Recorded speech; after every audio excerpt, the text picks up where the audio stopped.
J.K. Yadav Films present. J.K. Yadav Films. हे बाबा भोले, दुनिया की रक्षा करे वाला स्वामी, आपकी बार कांवर लेके क्यों आए बाबा?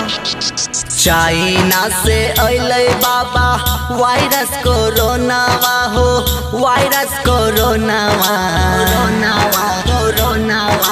चाइना से अइले बाबा वायरस कोरोना हो, वायरस कोरोना की कांवर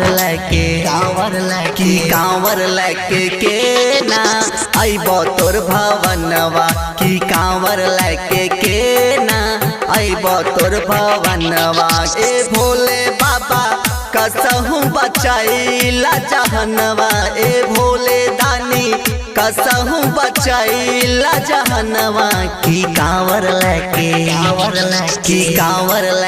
के ना आइबो तोर भवनवा की कांवर लेके के ना आइबो तोर भवनवा, आइबो तोर भवनवा की कांवर लेके के ना J.K. Yadav Films. की कांवर लेके के ना आइबो तोर भवनवा। Mixed by Guddu Gudes.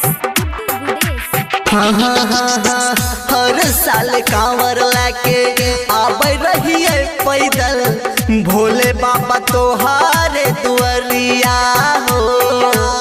नौकरी न बचलै नहीं बचलै रुपैया, कैसन अइलै समैया की भोले बाबा खोल नया पनयनवा। ए भोले दानी खोल नया पनयनवा की कांवर लेके के ना आइबो तोर भवनवा की कांवर लेके के ना आइबो तोर भवनवा, आइबो तोर भवनवा की कांवर लेके के ना की कांवर लेके के ना आइबो तोर भवनवा। जय मां कत्यानी रिकॉर्डिंग स्टूडियो मानसी एक कन्या। हाथ जोड़ नीरज पाली करे छपिनितिया, सुनल न बाबा मोर पुकार हो। बीच भंवर में फंस गेलै बाबा नैया, के नायब लगतै किनार की भोले दानी के नायब होतै दर्शनवा। ए भोले दानी कैसे के होतै दर्शनवा की कांवर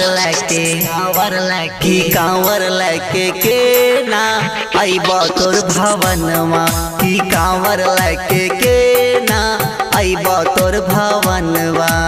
हे बाबा भोले बाबा, अब तक कुछ दया करो बाबा। J.K. Yadav Films.